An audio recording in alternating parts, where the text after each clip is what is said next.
भगवान कोई चीज़ नहीं है, जो कुछ है सब विज्ञान है। हवाई जहाज आज विज्ञान के कारण चल रहा है, भगवान के कारण नहीं। यहाँ तक लोग बहस कर लेते हैं कि हम माँ बाप की संतान हैं, भगवान की नहीं। तो ये सब तर्क जो है कभी कभी लगता है सही बोल रहे हैं वो। आस्था और भगवान ये सब बेकार की चीज़ें, सब कुछ विज्ञान है।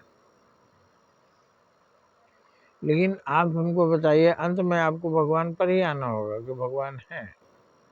अब गुरुत्वाकर्षण बल के कारण पेड़ से फल गिरता है, नीचे आता है, तो ये गुरुत्वाकर्षण बल किसने बनाया? विज्ञान जिसको मानता है प्रकाश की गति इतनी है, प्रकाश में 7 रंग होते हैं, प्रकाश तो प्रकाश बनाया किसने? अंधकार बनाया किसने? गुरुत्वाकर्षण बल के कारण धरती, चंद्रमा, बृहस्पति, सारे ग्रह, नक्षत्र, तारे सब अपने अपनी जगह पर स्थिर हैं और चल रहे हैं, घूम रहे हैं, अपने धुरी पर घूम रहे हैं, अपने रास्ते पर घूम रहे हैं, सब अपना अपना कर्म किए जा रहे हैं। मगर गुरुत्वाकर्षण बल बनाया किसने? सूरज को कोई किसी का नाम हमको पता नहीं किसने बनाया हो। तुम तो मानते हैं भगवान ने बनाया, हवा को भगवान ने बनाया। पेड़ से फल होते हैं, पेड़ से फल होता है, लेकिन पेड़ किसने बनाया? पेड़ में फल की प्रक्रिया किसने दी?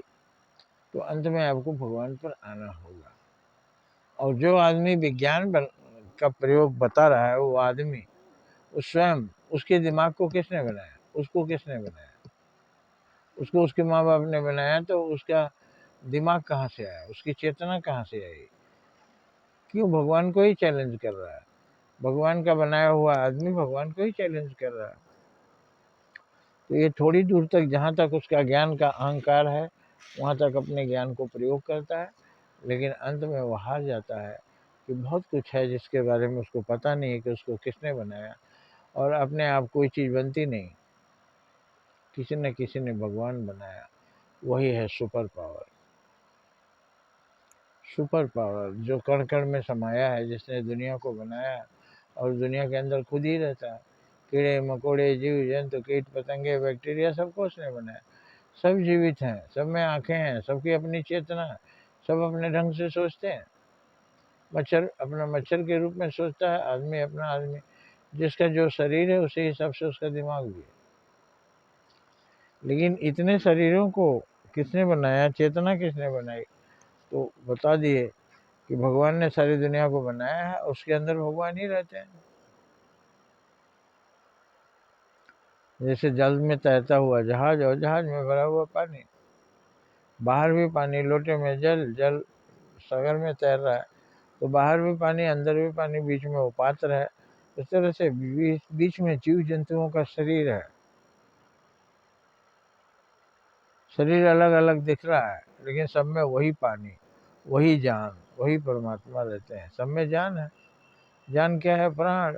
प्राण रहने से प्राणी, प्राण जिसके अंदर है वही है प्राणी। प्राण ही जीव है और जीव ही भगवान। ऐसा आप समझ गए होंगे। ईश्वर की सत्ता सर्वशक्तिमान है,